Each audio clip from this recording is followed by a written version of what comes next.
Bonjour. Vous êtes en droit de vous demander que fait ce Chris Craft, mal monté entre guillemets, dans ma baignoire de test de bateau à vapeur.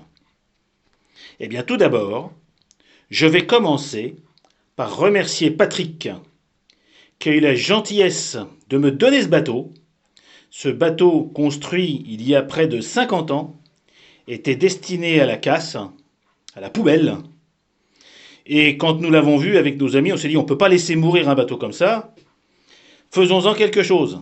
Après, est-ce que les gens ont eu envie? Eh ben non. Eh ben je me suis dévoué avec une idée derrière la tête, complètement peut-être farfelue, mais qui j'espère va aboutir, en tout cas elle aboutira, au résultat, ça c'est un autre sujet. Alors pourquoi est-il avec une superstructure mal posée et un tirant d'eau aussi fort? Parce que je ne sais pas si vous le voyez,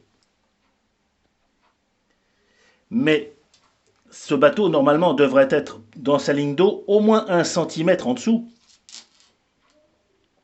Et bien tout simplement parce que j'ai posé dedans, miracle, ma chaudière de vitesse, celle que je dessine, vous savez, la fameuse double Fluscott, avec, j'ai déjà prévu un tank à gaz, un désuileur, et ici le moteur électrique. Pour les anciens qui connaissent peut-être, c'est un Jackie. Il paraît que c'est très connu dans le monde du modélisme. Moteur 12 volts, on l'a testé d'ailleurs, il marche formidablement. Mais bon, moi je vais le remplacer par le moteur de la machine de vitesse que m'avait offert mon Père Noël Vincent. Donc voilà un bateau qui mesure 1 mètre de long, qui pèse 2 bras, ce qui est vraiment très très lourd, mais qui est très stable. Et puis surtout qui a l'avantage d'être déjà positionné facilement entre guillemets dans ce bateau. Et bah, j'espère qu'on pourra faire le trophée Anton, quoi. Sachant que mon objectif avec ce bébé, c'est de battre mon ami KY, qui a dépassé les 12 km/h. Alors je ne sais pas si je vais pouvoir vous montrer. Oups, c'est pas gagné. L'hélice actuelle, c'est une petite hélice de 35 mm, 3 pales. Attendez, je vais sortir mes accessoires. Hop. Hop. Et la chaudière. Le drame, c'est que c'est pas fait pour une chaudière qui fait presque 4 kg, plus de 4 kg, mais d'ailleurs, je crois qu'il fait 4,5 kg à vide.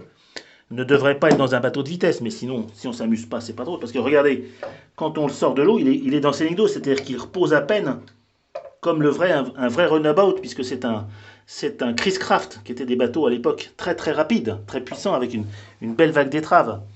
Et donc, comme je vous le disais, voilà l'hélice actuelle, une petite tripale de 3 mm et demi. Enfin, j'exagère, elle doit faire 35 mm. Donc c'est tout ce qui ne va pas.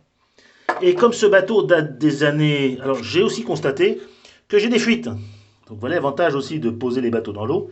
C'est que vous voyez, j'ai des fuites d'eau. Ici. Donc j'ai un fond encore à revoir. Le bateau ayant... Je vous le dis, je crois qu'il a plus de 50 ans. Il a été construit dans les années 60. Donc ce bateau construit dans les années... Oui, il prend vraiment l'eau. Hein. N'avait à l'époque pas de télécommande. Donc ici, vous régliez. Alors, le gouvernail, évidemment, n'est plus fonctionnel. Je ne sais même pas où il est parti. Voilà, il est là. Hop. Donc le gouvernail était réglé ici par une petite vis qui déplaçait donc très très peu, hop, dans l'autre sens. Donc vous voyez, c'était juste une petite vis sans fin, entre guillemets, qui vous permettait de régler votre bateau pour aller dans la direction que vous souhaitiez. Donc, de quoi s'amuser gentiment d'ici le mois de septembre, où j'espère pouvoir concourir, trouver une hélice. Alors, ce qui est aussi très formidable, enfin très intéressant pour moi, c'est que l'arbre, a priori, c'est un arbre standard en 4 mm. J'espère que les pas de vis sont bons, en tout cas à l'époque, avec un cardan, un moteur assez lourd, en tout cas dont le poids n'est pas négligeable et qui me rappelle exactement le poids de ma machine de vitesse. Donc, dans les sens d'équilibrage, je sais où je dois mettre les poids pour une répartition optimale. Alors, je ferai peut-être un découpage ici pour mettre le désuileur pour gagner un peu de place. On va voir. Enfin bon. En tout cas, voilà. Le bateau était initialement, dans sa présentation des années 60. Voilà. Donc voilà un Chris Craft qui va devenir un bateau à vapeur. Voilà, c'est un petit jeu qui, je l'espère, va aboutir positivement. Et encore une fois, ben, merci à mon ami Patrick qui a eu la gentillesse de me le donner plutôt que de le mettre à la casse. Au revoir les amis.